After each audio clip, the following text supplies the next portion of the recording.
welcome Todd Tilghman, winner of the Voice Lead, pastor, father of 8, husband of what, 24 years now? Yeah, 25. Yeah, 25 25 years last this year, November. So, quarter of a century.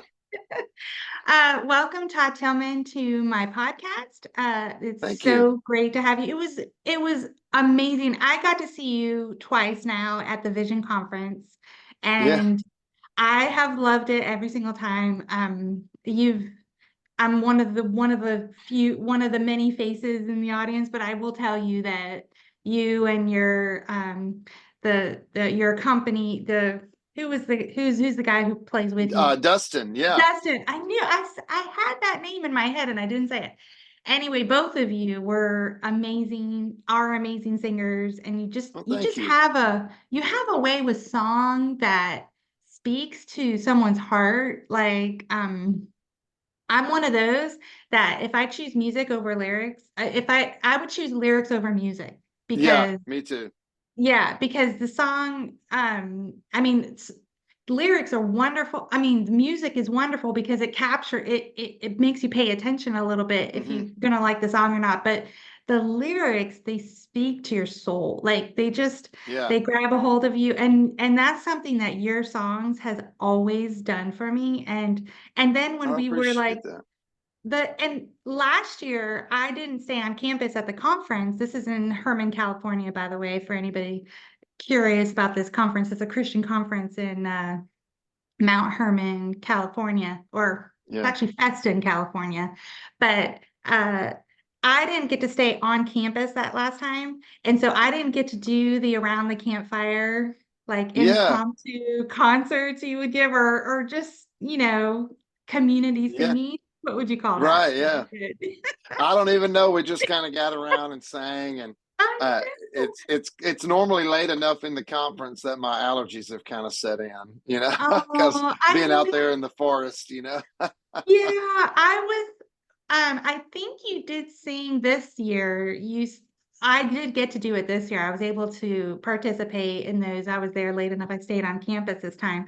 And you did sing, I Can Only Imagine, didn't you? But you had to do it like Yeah. at a Yeah, we very dropped it like a half step or something. Yeah, yeah. Because man, I'm telling you, I start like all of that pollen and stuff just feels like it clogs up in my head, especially in a different environment. Because I'm from the South, I'm right. from Mississippi. I live in Tennessee now, so and we have our own version. Don't worry, and I'm allergic to it too. But Oh I no. guess it's just new.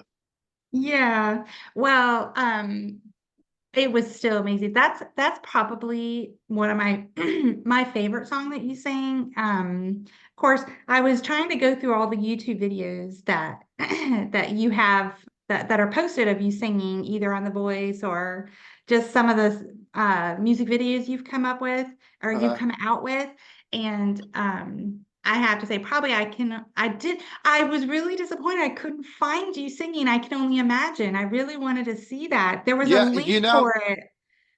it's tough. I'm not sure why, and I get they don't tell us why, so I guess they don't want us to know. But like, even if you win, which I did, after 2 years, any of our performances that you see are going to be because somebody reposted or something, because The Voice takes them down after 2 years. Yeah, Oh no, I wish someone had had reposted that one. Well, they had a couple. There were yeah, there yeah. were a There's a couple that few. I did find a couple.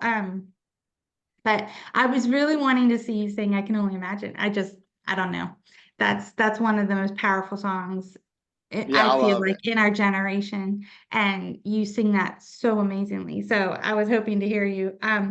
So I was wondering, and you can totally turn me down flat, but at the end of our talk, if you would do an impromptu song for us Oh yeah, I today. bet I could. I could probably do something. I might have a Bluetooth speaker around here where we could even have music, but it might just be a cappella. But sure, we could come up with No, something. acapella would even be fine too. I was gonna ask you beforehand if you would do it, but I thought I'd surprise you with the question because my Yeah, son's I like, don't mind. I didn't think you would. You're just so laid back and great that I didn't think you would. So I thought I'd just, I don't know, just put it out there. I'm sorry to surprise you with that question, Oh, that's but all right. I don't mind at all. Yeah. I didn't want you to We'll go come through up too with much something. effort. If I gave you advance notice, I was afraid that you might try to figure out how to put music with it or whatever. And Yeah. I I mean, don't I have that. usually just do like Bluetooth or something because I don't play anything well enough. Like literally, like probably 8 inches to my left right here is a keyboard, but it's only because if I have an idea for a song, I can bang the chords out, but I can't like play it Oh, melodically. okay. Well, let me talk to you about that. So you've been singing since you were 8, Yeah. but you said in your book, I did get to read a little bit of your book, and you said that you had an experience with your grandfather where a pastor came in and gave you an anointing that you Yeah. were going to be a singer one day. So Yeah. tell me how that like affected you. I mean, you remember that experience. Obviously, it made a big difference. Well, I sort of really that experience honestly is more has been more passed down to me from my dad because he was in the room. I Okay. barely I think walking. But what Oh. I would do even even after it, I remember like my grandmother, she sewed, and so I remember doing it while she was in there sewing. She would every so often she would kind of like get like almost like a rhythm. Like she would, like with the sewing machine, she would go ba ba ba ba, and then Okay. da da da da. And so what I was doing in my grandfather at the time was right. I mean, he was it's a long story. Our family history is unique as far as that goes. He was actually when I was not quite 2, he passed away and he was 88. Oh, And wow. so which is normally like at least great grandpa age or maybe even great great. Right? But when my dad was born, he was 65. So it was a Wow. you know but Wow. I was just in the room, and what I would do is I would rock back and forth, like Mhm. from foot to foot, and just hum. And Mhm. so the story that I have, my dad passed it down to me because they were all there in the room, was that the pastor said that he knew I had an anointing to be a singer. And I mean, I guess he was right. I kind of, that's all I know how to do. You had some pipes from a young age, it sounds like. Yeah, I feel like it's one of those things you might as well just do one thing well. And that's what I work on. I work as hard as I can on it. Yeah. Well, your range is amazing. That's something that Oh, thank is you. is one of the most powerful things. And you're like I said, it just the soul, you reflect your passion and your love for the Lord in Yeah. all of your songs, whether that be a Christian song or a secular song. So I Yeah. wanted to ask you, so your first song that you chose to sing on The Voice was a secular song. It was Uh-huh. We've Got Tonight by Bob Seger. Yeah. What made you choose that song? Oh, I'll be very honest with you. The song kind of chose me by accident. We Okay. so whenever I went to an open call audition Mhm. in Atlanta, Georgia. And American Idol shows this, but The Voice does not. But it's very similar in this respect that like there's just thousands of people lined up for Wow. blocks, and that's Wow. what I did. And so when I went to that, the procedure is once you finally get a turn or whatever, it's your turn, you get 30 seconds. And you can't have any music or anything. You just have to pick a song and sing. So I actually did a little bit of a Chris Stapleton song, but um I did not expect to get through that audition. I kind of thought they would say, thanks but no thanks, and I would go Mhm. back home uh but what ended up happening is they liked me. And so when that happens, and I knew, I read the paperwork, I just didn't expect a yes. And Yeah. when that happens, you have to that there's a call back audition, like a follow up kind of audition the next day. And in that audition, you have to have 3 songs with tracks. I didn't Okay. even bring clothes for that. I had to buy clothes. I had to go like TJ Maxx and buy clothes because I didn't. So Well, I spent that night kind of panicking and trying to figure out what I was going to do. So I tried to think of artists that were familiar, but Mm, also artists that I love, and also artists whose work, not only that I love it, but I feel like I could pull it off. Because it, mm, one thing about singing, especially in a situation like that, like it's a competition, an audition kind of thing, mm. it just because you love somebody's music don't mean you can sing their music, even if you're a singer. And Okay. I kind of, man, I went all over the place. I was going to do a Joe Cocker song, but like I said, you have to have a track. And the song that I was going to do, Joe Cocker kind of just like basically just loses it for the second half of the song. And so it's like, even though the Right. track would have like uh, he just kind of like, and so Yeah. anyway, I started thinking about, I love Seeger. I love so much Bob Seger stuff, like, and so I started thinking about Bob Seger songs, and I kind of was thinking I wanted a song that went somewhere, because I first was going to do Turn the Page, but then I thought, Turn the Page is a great song, but it takes a minute to do anything, Okay. and I didn't know if they would like cut me off, and so I Yeah. thought, well, maybe not Turn the Page. Right. And then I Good felt like, thinking. oh, yeah, yeah. I mean, I was trying to be strategic, like old Sure. time rock and roll. I kind of thought would be a little. I thought Mhm. they might think it was kitschy. Anyway, I landed on "We've Got Tonight," so I did it. They liked it. You keep, there's several auditions, and you kind of get bumped. So basically, they kept having me do that Okay. for auditions, because I guess they liked that. And so ultimately, that's what I ended up doing for the blind audition, because they seemed like they loved it, and it seemed like it worked out. And so a cool story about that, though, is when we chose that, Bob Seger, I was not present, but Bob Seger personally watched one of my earlier auditions to approve me to sing it on the show, because I guess he's kind of Wow. picky. Wow. Yeah, so I thought that, That's man, I thought that was super awesome. cool. Yeah. That is, Yeah, yeah, Bob that Seger likes is it. Yeah. super cool. Which Joe Cocker song was it that you were I gonna was sing? gonna do I Get By With a Little Help from My Friends, what would you do if I sang out? But at the end of Um, that, he's literally just like, wow, and I was like, I don't know.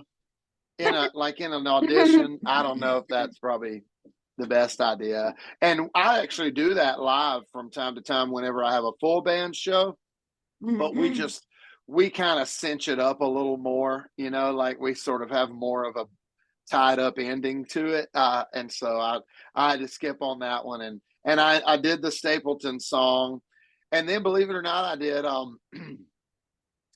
did Brown Eyed Girl, because I wanted I something that was kind of love that song.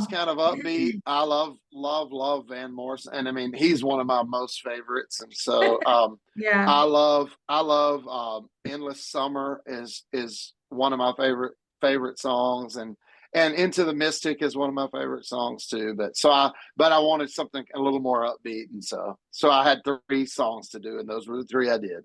Those are the three. Well, Brown Eyed Girl, that's one of my favorites too.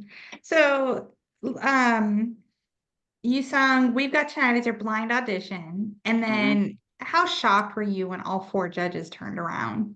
uh, you know I was hoping and praying for one. And so if you watch my audition, you can tell that the moment, actually two people turned at once, but you could tell the moment Yeah.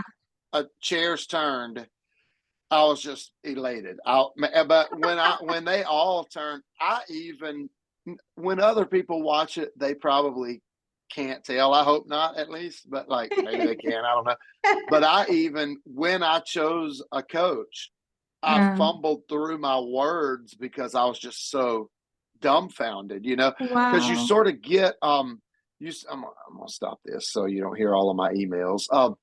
I know that's annoying, but so you sort of you get like the advice that you get going in is that your blind audition is going to be a blur. You're not going to really probably remember. That is not my. I remember You all of it. remember it My all. Yeah. experience, I remember it very well. They said the same thing about going on the Grand Ole Opry. They're like, "Oh man, your first time on the Opry, it's just going to be a blur." That's not for me. I remember it well. I remember it well. The blur when they announced me as the winner of the show. Now I will Mhm. say I can't really remember the next few minutes after that very well. But other than Mhm. that, man, I remember it well.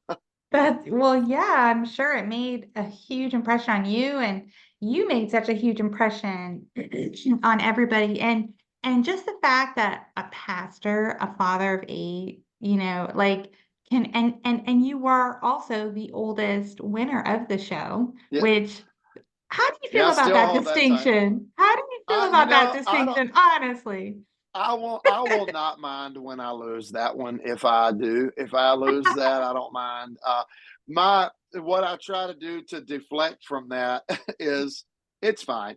I don't know when we did the book and everything. Yeah. The publicist set me up on Google alerts, and so I still get alerts anytime my name is in the media or somewhere, and Okay. a lot of times it'll be like an outlet who did an article, like an interview or whatever. Maybe they didn't interview me, but they'll do a whole other article, but the article that they did with me is kind of linked, and Okay. so I'll get a Google alert for that too. And the one that I get more often than any of them, and I joke about this all the time, is how it just shows you like the first few lines of the article, and it always says Todd Tilghman was the oldest winner of The Voice, and his song selection reflected that. What? Because I did a lot of older Really? songs. But the distinction that I hang on to deflect from that is in America. Now, The Voice is in a bunch of different countries, so I don't know about those Mhm. places. But in America, Mhm. so far, I guess they're in season 25 or 24 or something like that right now, and I think it's Mhm. 25. Out of all the seasons so far, I'm the only person who was the first blind audition on TV and also the last man standing. Like I was the first Wow. person they saw, and I was the last person they saw. I think that's the first time that happened. So that's what I do to get people off the old guy stuff. Well, I root for the old people every season.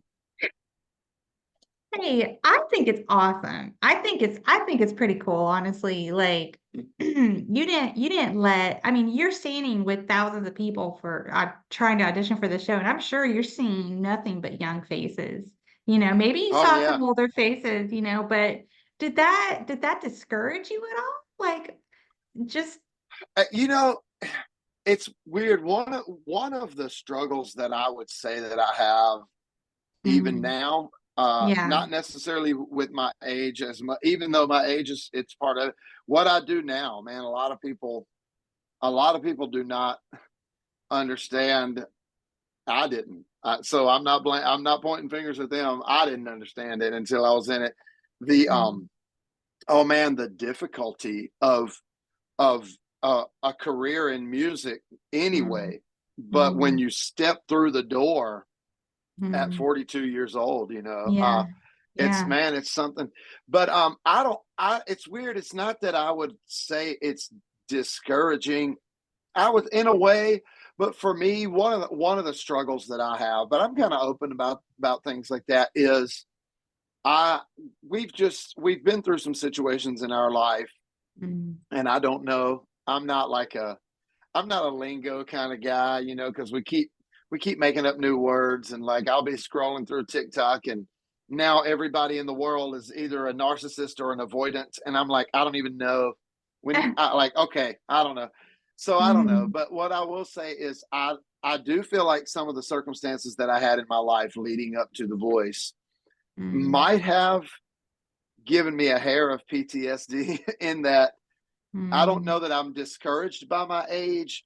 I just, if I'm not careful, I can start to think that whatever can work against me will. And mm, and so I did think that. But now I, you know, I was not when at the open call. There was tons and tons of people, thousands of people. There were people that were older and younger. And as a matter of fact, one of the guys that made it through in my same little group, which is odd for more than one person in a little group to go through, Right. was, oh my gosh, I think he was in his 60s. He never did make it onto the show, but he made it through the original. Wow. Wow. But yeah, I did kind of think they were looking for, you know, I felt like if they picked somebody, because there were people that were on the show with me that were around my age, a couple of people a Okay. little older, that made it on. Okay. Uh-huh. But I don't know why I kind of felt like I look. I'm sorry, I'm a little bit of a cynic, and I'll try not to be, but sometimes I can't help it. I kind of thought we were going to be like throwaway contestants, like they wanted us to be Um, on to show the diversity, and then they would just sweep us off, as quick as they right. could. But Right. I was wrong. So Well, you've said that your wife Brooke, that she's the gas and you're the brakes. So would you yeah, I say, wrote a song and about that actually. and would you also say that she was one of the biggest reasons you even auditioned? I mean, you almost didn't go to the Yeah, audition, right? I yeah, watched an interview on the 700 Club and she mentioned that you almost didn't go to the audition. yeah, So, like, yeah. Yeah. When I signed up to go, it was like springtime, but the audition, the open call audition itself wasn't mhm, until the end of summer. Like I signed up to go. I've tried to find it and I cannot find it. I've scoured my emails and I don't know. I don't know what huh, happened, but I think huh, it was like April or March or April of okay, 2019. And my open call audition was, I do remember well, it was the 27th of July. So okay, like so in that meantime, you yeah, know, life happens anyway. Things are going on, and we were. I was now. I'm not now. I travel now, but at the time, I was the like acting lead pastor of the church, and mm, and uh, mm, and then we have this giant family, and we're just trying to get by, really. And right, so then I kind of, when it got really close, I kind of was like, this is gonna. And I mean, I'm always happy for God to prove me wrong, and He does it all the time. But like, I that's when I kind of was like, this is not. They're not going to want me. This is going to be a waste of my time, and money, resources that we don't really have, right, right, because I got to drive to Atlanta and all the things, and So my wife, that in that moment, she's not in the first part of it. She didn't really have so much to say about me signing up, but that is when she kind of reminded me that we've actually been fairly I don't know the word I'm looking for. We've actually been fairly consistent and adamant with mm, our children mm, about doing what they do. Like, whoever you are, be him or her. That's who. And people are they're going to like side eye you, and people are going to have something to say, and they're going to say that's crazy. And mm, she reminded me of that. She was like, if yeah, we're telling the kids to do these things, why would we not do them? And so right. then, I always like to say that was the time in our marriage that she was right. So that, there's one for everybody, I guess. So that's kind of, yeah, she really pushed, because my wife, man, she is she'll jump off the cliffs and speak to the mountains, and I guess that's why God put us together. I am a bird in the hand kind of guy. I'm like Mhm. a sure thing kind of guy. Okay. And for I really hope I hope and pray that your opportunities now have really opened up with winning the voice. I really hope that it has. And tell me, I know you were on Theater of the Stars in Pigeon Mhm. Forge. You did that, right? Yeah, And I then did a you said residency there. and then you said you did the Grand Ole Opry. You were Yeah, I was there? on the Grand Ole Opry. Yeah, Blake invited me actually the night that he was there. So Okay. it's been a little over a year now, but yeah, I got to do. Yeah, Okay. we've had. And you It's came out with a been. book? Came Yeah, out we with a wrote a book? book. Yeah, Yeah. and so there's been lots of things. the best that I know how to describe it to anybody is no Mhm. matter what you see from your living room on a television set Mm. at any given moment, the voice, I will say, I would not even, I wouldn't even kind of say that what you're seeing is not real. I feel like, they have to, they have to make a TV show and they have to make it interesting, but everything that Mhm. you saw me do and was legitimate and real. But what I would say is Mhm. I've I don't know that I assumed this anyway, but if I did, I've learned that I was wrong. There is no such thing as overnight success. Mm. You just, even now, it's a lot of hard work, and I tell people I feel more, oh my gosh, I guess fulfilled. I hate to say that because I don't want to act like serving in traditional ministry wasn't fulfilling. No, It's right. weird, but like I feel more fulfilled, I guess now. But the flip side of that coin is in the last, I guess it's been 4 years now. This month will be 4 years. In the last 4 years, I'm not even. I'm not joking at all. I'm because I know I'm not. People tend to sort of exaggerate. I am not. In the last 4 years, I've had 10 times more doors slam in my face Wow. than in like the 42 before that. The whole Wow. 42. And so Wow. it's a lot of hard work and it's a lot of trust in God, and but Mhm. I'm good. I love doing it. And so if Yeah. God has something else, then whatever that next thing is, hopefully I'm obedient to that as well. Well, I can definitely relate with that. And by the way, for my podcast listeners, Todd's wearing a hat called Living the Dream. So I love this Oh yeah. hat he's wearing. That's awesome. Yeah. It's So kind of a it just joke, but goes with kind of not. Yeah. it goes with what you just said though. And Yeah. I'm a young adult Christian fantasy author, and Hmm. that's a very tiny genre right now. Hmm. Um, sorry. Okay. It's a very tiny genre, so I will say that um getting my books out there is 10 times harder, 100 times harder than maybe for someone who writes just sweet romantic fantasy. Right. Right. So, Yeah. which is basically what I write, but I have faith elements to it too. Hmm. So, so I definitely know what you mean about doors being closed all over the place, but I love writing faith in my stories. I Right. Yeah. love it. I love it, and I wouldn't change it for anything. And I'm introducing people to the Lord that may never have read Hmm. Christian Christian fiction before. So Right. it's worth it. It's like you said, it's worth it because you love what you're doing, and that's really all that Yeah. God.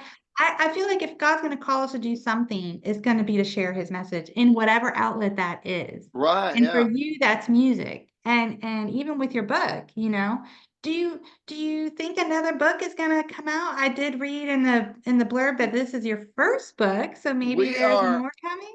The best I know to say about that is we are forever working on that. I'm hoping so. Yeah, I Okay. think so. With you I and Brooke don't again? know. You and Brooke? I'm not sure. That's what I was gonna say. I don't know how that'll play. I Oh, don't know if okay. it'll be she and I again or what the focus of it would be. There are so many things. Now I don't know how Brooke. I don't know how like if she would want to jump on or what. I'm pointing like she's here. She actually had to go to Nashville, um, well actually Franklin, but I don't know, what she would want to jump on, but there's lots of things that I can think Mhm. of that if you ask me now, I don't want to be like, oh, I'm so smart and I know the world, but from my little corner of the world and my view, oh man, there's a handful of things that people of faith kind of maybe we need to be talking about and we don't really talk about a lot. And so I would love to cover some of those things, but you have I don't you have to kind of do whether it's writing a book or singing or whatever it is that you do. You may be whatever. You may be a school teacher or an Right, accountant. I don't know, whatever it is that you feel like you. right. One thing that I will say is I I thought that I kind of had a grasp on it, and I did not. Once again, I literally have been proven wrong like a million times in the last few years. But when you do something, even that is kind of semi-public, because people at home probably don't think that, but what I do is really just kind of semi-public. It's not as public as Mm, like Blake Shelton, the coach on the show. Uh, mhm. but you do have to sort of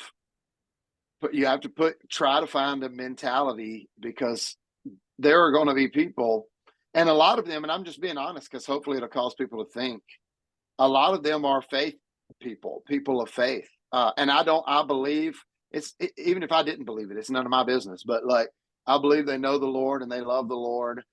But if your approach is different than theirs, a handful of them will come after you. And you just got to stay kind of steadfast in what you feel like at least is the right thing, the path God set you on. Yeah. So can you share with me a little bit? Like you said, there were a few things that people don't want to talk about, but you would. What are those, some of those topics? Would you mind Oh sharing? man, yeah, I can. Yeah, I don't want to get myself in trouble, but Trisha is a good friend of mine, and I can Trisha always Goyer tell wrote when your book, right? yeah, and so Mhm. I can always tell when Trisha thinks one of my ideas might get me in trouble because she gets quiet about it.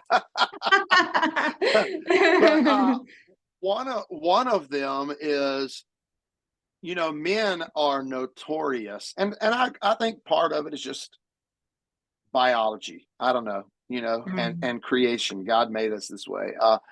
But men are notorious for being emotionally unavailable, and mm, I wonder if I would love to explore whether or not men have had experiences maybe like I had when I was a child or a teenager, that I mm, would attribute a lot of that to. I mhm, don't want to say all of it. But I think a lot of men, especially, well, I don't want to say especially. That's a bad word. I don't want to say that. But in my world, I deal mhm, with a lot of people of faith, and mhm, so I don't want to say if you're not a person of faith, it doesn't affect you. I'm sure it does. But mhm, in the faith world, I do know that things happen and people say things, and you go through circumstances, and that it causes you. Because I would say, and I hate to say it, but it's the truth, and I feel like the truth sets you free. And mhm, um I would say when I was a teenager, even a young adult, I would mhm, have said I'm like super extroverted. But after years of pastoring, I I turned inward, and like my mhm, emotional availability was less and less and less and less and less, because I felt like it was taken advantage of, or people. So that I mhm, think this is the one that might get me in trouble. And y'all forgive me, especially if you don't understand what I'm saying. But I will say, one of the things the Holy Spirit showed me right when I left full-time pastoral ministry, was He said, "Son, you're going to have to give people the grace now to understand what you're doing." And so I'm trying. mhm, And so one of the things is, I love God's people and I love the church. But I do think in a lot of ways, I think the steeple, in a lot of ways, let me say that. I want to preface it by saying that the mhm, steeple has sort of become our new golden calf. And mhm, if we're not careful, we worship the gathering, mhm, and it becomes about that. And all of our lingo and all of our goals are based in that weekly or biweekly or whatever. I mean, twice a week or whatever gathering that we have, and we totally forget that. And so we get all these, and people end up giving up because they can't go to wherever across the world and do a mission. And I feel like that's fine. If God calls you to go there, go by all means, please. mhm, But mhm. but we can go right out our front door in our communities, and Yeah. we don't have to be super overt. We can, but we can also Mhm, just love people at the ground level. And it's not, the goal isn't necessarily church, even though church is good and it's part of it, and it's like a pep rally and it's a community. But that's a hard conversation to have, though, and so I feel like that may get me in a little, because I feel like people think then they turn to like, oh, Todd's like anti-church. No, no, Yeah. we have a No. church we go to when I'm home. I sang in 2 different churches yesterday, so Yeah. no, Yeah. I'm not at all. But I do think Mm. we have we we don't need, I don't know that we should get together and figure out what's wrong with the world so that we can leave Monday and get on Facebook and tell them. Yeah.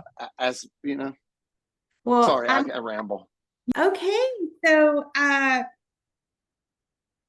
there's in your book, there's a couple of quotes that I absolutely love. Love these quotes. And it's about suffering and pain. You said, don't minimize someone else's pain and don't allow their circumstances to minimize yours. You Hmm. said that in reference to someone saying when you share something that's painful for you, and then they say, Hmm. oh, well, this happened to me, something that they felt. Right. And so that was your remark. And I really love that because I don't know, we can be insensitive sometimes, Yeah, we sure and can. just in basic sharing. You could just be sharing with someone and tear them down and just that one little thing. So I thought that was really, really Yeah. powerful for you to give that suggestion. Yeah, I think what happens is you've probably already been in a situation where you feel like someone or some group of people or something. And the thing about it is, it's not selfish. If you're wrong, I feel like God will get you on the right track. But I don't think it's selfish for us to be hurt and say, I feel like someone did me wrong or overlooked me or didn't care about how I felt. And then it's just compounded when you're trying to, especially for someone like me who does not. One of the biggest disagreements my wife and I have, on the regular at least, is I'm not, I feel like I've been through, and I can attribute it to certain things, but I have to also take responsibility for my actions as well. So it's a weird kind of tightrope to walk, but you feel like when you share, when you do open up, Hmm. so many people either use that against you or they just use that as a springboard for them to make it about themselves. And it's not Hmm. that you want it to be about you, it's as much as it is that it took a lot for you to even talk about that, and I think now, I don't know. I mean, I'm in a lot of secular circles, but I've Hmm. never been part of the conversation really, I guess. But in faith circles, Hmm. one thing that I feel like I have had to work on through the years, and I can't be the only one, is validating people's pain. We always want to, and praying is good, and that's good. It's not bad, but we always want to just say, oh, we'll pray this or all that. I mean, in church settings, let me be honest, there's been times where I was guilty. I own it. I was guilty. But then there have been times where it's been perpetrated like upon me when you Hmm. share, and the response is more like, well, you don't need to complain, you need to. And I'm like, well, I don't know that I was complaining. I felt broken, and I'm Hmm. trying to relay that to you. And but I've been guilty of that. And so I think one thing God has worked on me for the past several years is we've had a lot of mental health issues in our family and in my life, and Hmm. it's tough because I kind of want to. I'm the type of guy that's like, all right, well, if there's a hole in the tire, we either need to patch it or get a new tire. Hmm. I'm like, let's figure out what to do. And Hmm. when you're in those situations, there's nothing you can do. You just have to be present, and Hmm. that can be really difficult because I want to know, like, okay, how do I be present? You know what I mean? Like, Yeah. and I've said 100 times through the years, we've been through several, but one season always stands out with that battle. And I've had a lot of people, including my wife, have asked me, did you want to leave? Ever want to leave when that was happening? That because it was a real tough time with some mental health issues. Hmm. And I've always said, I don't think I ever wanted to leave our marriage. Um, Hmm. but there were moments I didn't know how to stay. Like I didn't know what to do and how to keep Mhm. going, you know. Mhm. So validating pain and suffering. So the thing about it is, one of the things I think. Now I don't know. I grew up Pentecostal, and so there's a lot of energy, and I hate to use the word charismatic because sometimes it has a negative connotation, but there's a lot of charisma, and Yeah. Yeah. so we tend to think, oh, well, now we know the Lord, so there's not going to be suffering. And I'm like, oh man, no, that's not the way it works at all. Mhm. Yeah, mhm. Well, and you've shared, even at the conference, you shared that things were not so great with your wife at one point. You had Mhm. a child who was very sick, right? Yes, So, yeah, so you not only dealt with those very painful situations, but it sounds like other ones too. So, yeah. is son or daughter? Which one? Not which one, but Uh, are you they meant the one that okay? was sick? Oh Yeah. yes, yeah, yeah. That man, God worked a miracle. We Okay. our son who is 11 now, he Yeah. was an infant. Mm, I mean, literally a brand new. And it's weird because our son who is 18, well, he's almost 19, but he's still technically 18. He's going into ministry, and it's weird because he was so young at that time, and mhm, our 11-year-old son who was sick when he was a baby, mhm, he was born. He was the biggest baby we had when he was born. And I mm. think it was almost right at 10 pounds or something. I'm not good at remembering those numbers, but I can remember all the birthdays, but I don't know about the inches and pounds and all. It's But okay. I think he was right at 10 pounds, and Mhm, he basically a very long, complicated story shortened down. He couldn't eat. He was starving to death, and so oh, we were fighting and trying to figure. We were in the doctor 2 and 3 times a week, and the doctor would be like, "Oh, some of them just kind of fuss through feeding." I'm like, "He is not fussing through feeding." I mean, mhm, my wife is. He is not eating. It's not. This is not him fussing through. And so, man, mhm, finally, we ended up getting.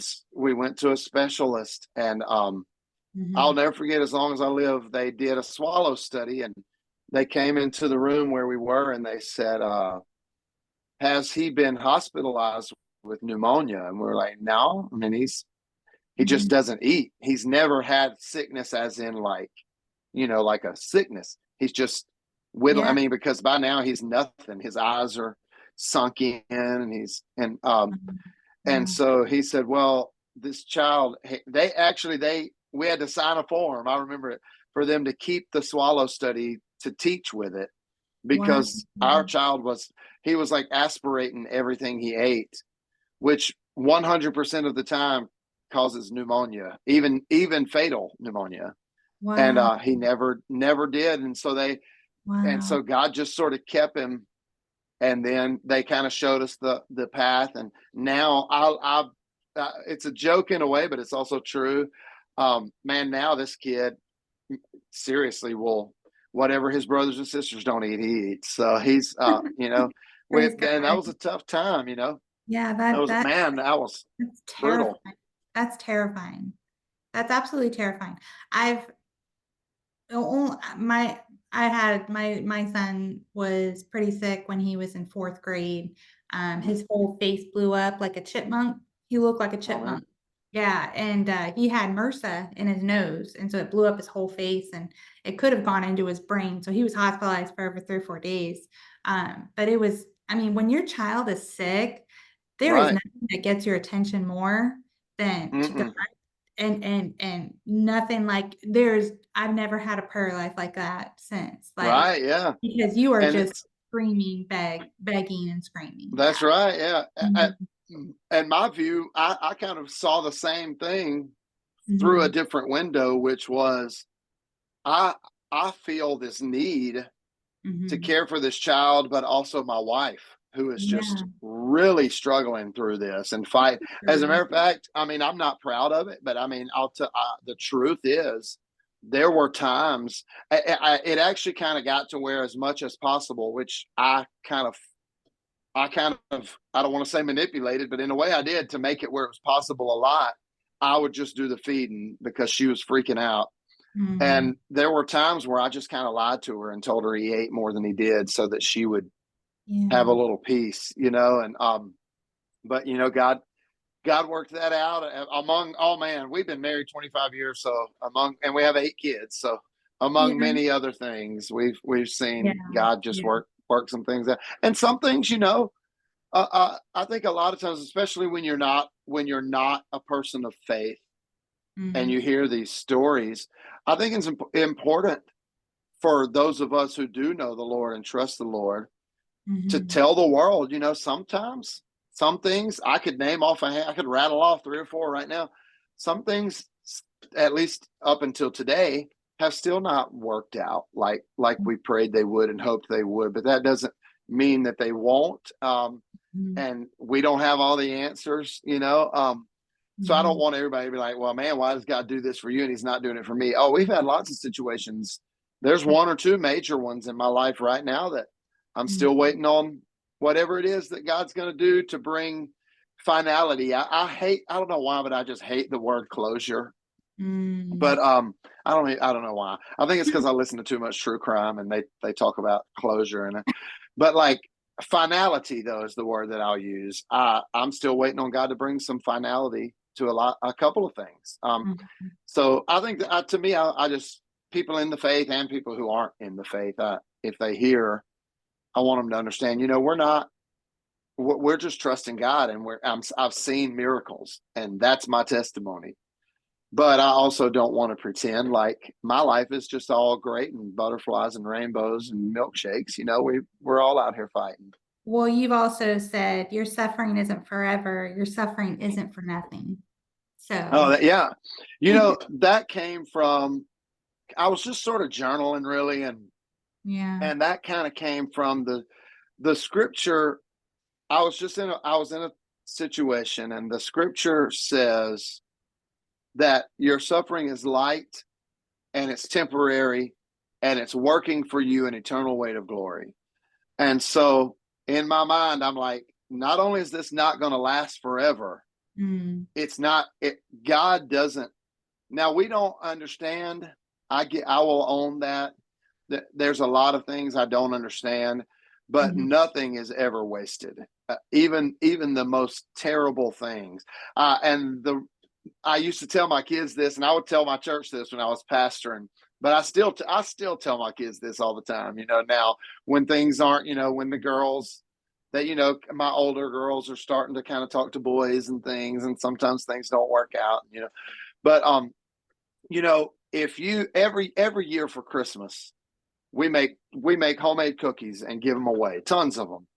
And I always tell the kids, and I used to tell our church this, and this is not me being smart. It's just God, the way God has to speak to me in simple terms. And Mhm. so I've always said, we're making those cookies. The kids will come in. Well, not all of them. I have a couple that like to help with cooking and stuff like bacon or whatever. I kind of find it therapeutic in a way, to get in the kitchen and cook. And so they'll come in, and when we're doing that, man, my kids will grab a handful of chocolate chips and eat it. And sugar, even brown sugar, it's sweet and good. But Mhm. flour's not. Mhm. And Mhm. vanilla flavoring, man, it smells good, but it's not good. Right. And so I always kind of say, some of our whatever we're doing, Mhm. some of the things are going to be great on their own, and some of them are not.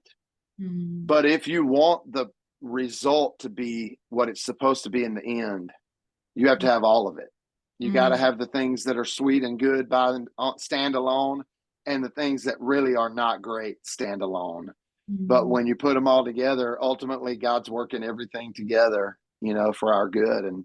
And so that's just the best way I know to look at it when things get kind of cattywampus and sideways. Yeah. Well, that's perfectly said. I love that. I love that. So, uh, I'm gonna end this here. I don't want to take up too much of your time, but Sure. I could talk all day, honestly. Oh yeah, I always tell you, I should have told you in the beginning. I usually tell all the hosts to just like give me this number if it's time for me to shut up, because I'll just rattle on. It's been so great talking with you, and I'm so happy You for too. you, your successes, and also I'll be praying for the things you're working on and struggling with now. I mean, Yeah, everybody likewise. everybody everybody has those, and but it's just been such a joy to meet you and know you, and have you agree to come on the podcast. Maybe we can do this again. That'd be Yeah, fun. anytime. Yeah. You just text me or email me or something anytime. Okay, because I'd love to hear your future plans too. I'd love to hear what's on your horizon, what's coming up for you, Yeah. and Oh man, I would love to hear that myself. I'm well, working on stuff, but you never know, if you ask my manager, everything we're doing is the biggest thing ever. But I'm learning that he can tend to exaggerate a little. can you give us a teaser of anything coming up that you're allowed to talk about? Can you give us a Yeah. teaser? Oh man. Yeah, I can give you a couple of things. Man, I got a couple of things going right now. The next release. I don't know when this will air, so this may air after that. I don't know. But the Okay. next release that I have, I believe it's in June. I have to look back because we keep going back and forth. The Mhm. next release I have is and your audience may not know, but I do, and it makes a big deal to me. My next release is a duet with Colin Ray, who is Yeah. was one of my favorite singers growing up. He's a country singer, and he What? was like, still is to me, like the king of ballads. And so we went in the studio together, and we actually cut one of his songs, and so that's coming. I I'm assuming I work with a team, so I'm independent, so I guess I'm like quote unquote the boss, but I work with the team, and I've never had a boss mentality. Even my leadership mentality is that you lead from the bottom instead of the top, and so I'm not 100% certain, but there's a song that I really love that I co-wrote called "Holy Place" that's coming. We actually just got it tracked, and I'm actually when we get off this call, I'm gonna text him and see because I'm hassling him about when to come in and do the vocals on it. So that's coming. There's a movie that's coming out called No Address, which is a movie about homelessness. And I got I was asked to duet a song for the soundtrack to that, so that's coming. The song's Awesome. called Daylight, and all of those things are coming. And I'm forever working. I've had a lot of people push me and aggravate me about a subscription service that we're working on that. It's not going to be like a lot of money because I just don't feel good about that, but we're Okay. working on that because so people can hear like work tapes when we write because I think the general public does not get to hear the difference between the song that we wrote and Mm. then what it ended up being. Yeah. It's Yeah. very different a lot of times, and a lot of times it's really similar, but a lot of times it's very. As a matter of fact, this I didn't write it, but my original song on The Voice, "A Long Way Home," I've become friends with the guy who originally wrote that, and it is so very different than what they originally started with. And so, all that, and man, hopefully a lot more stuff I'm forgetting. All that stuff we're working on putting together kind of a family friendly tour, but it wouldn't necessarily be like a gospel thing. But it wouldn't necessarily not. We'll sing what we sing. We're trying to put that together right now. When I say we, I mean I'm working in conjunction with smarter people, but all of those things. So I have a friend there's a song you're working on that you have temporarily called it Mama Drama. Is that anything Well, like about? I'm yeah, asking it's her. weird. We actually, believe it or not, the I don't know what the title to that will be. I always Okay. just call it Her Mother's Daughter. Oh, her But mother's yeah, I think she calls it Mama Drama because there's a line in there that says, "Forget all the drama and remember call Mama." daughter. Uh, But that's one of those things that like it is not slated at the moment because Okay. basically, I'm kind of an open book. Mm, Whatever we release right now and record right now, we're having to be super strategic about and mm, everything, and not just Nashville. We actually don't live in Nashville. I live about an hour out of town, but like not just Nashville, but all over the place. Everything that anybody does, they Mhm. won't tell you this, especially independent. Like I'm independent, but even labels and signed artists, we're all just we're all just placing the safest bet we can. We don't know, like so what we do is we try to feel out which songs we really love, but Yeah. also we really feel like would translate, when the public hears them, and so that one though, I love it, and so I fight for it every time. So hopefully, because right now what we're doing is I'm just making deals with people because I'm not in a position to go in the studio and lay 1,000, well, more than 1,000, thousands of dollars down on the table and say let's do this. So we're just kind of making deals, and so it's you know here's the thing about my life and anybody who does what I do, and probably people who do other things. Especially in entertainment, but not just that. I mean, ministry, honestly. And I know some of my minister friends will probably disagree with me, but it's true. You have to maintain your authenticity. That is like, to me, aside from putting God first, nothing is more important than maintaining your authenticity. But rule number two can be very contradictory to rule number one, which is you also have to play ball. You have to learn where to compromise and when to compromise, and some battles you just lose. And so I said all that to say I want to record Her Mother's Daughter. I love it. It's one of my. I feel it. So when I sing it, some of the lines in it, I just so hopefully that's coming. Is that a song you'd be willing to sing today? Yeah, I could do that. I could do. Let me. I can do like I'll do the last, because basically the chorus. It's weird. It's set up. It's when we did the songwriting workshop, there are rules, but people break them, and those are the most popular songs. But so we basically have the chorus, but then a second chorus at the end. So let's see. It says, "Sounds like her mother's daughter. Sounds like my daddy's son. I know you didn't ask us, but we're gonna tell you, because wisdom rolls downhill each generation. Treat every man like you're equal. Be happy, have fun, and be kind. Forget all the drama. Remember, call mama and write your own story one line at a time. Don't waste a day on tomorrow. The past is the past and it's done. Sounds like her mother's daughter. Sounds like my daddy's son." So basically, it's just all this advice that your parents give you, and so treat You everybody the same, and have fun and be kind and that kind of stuff.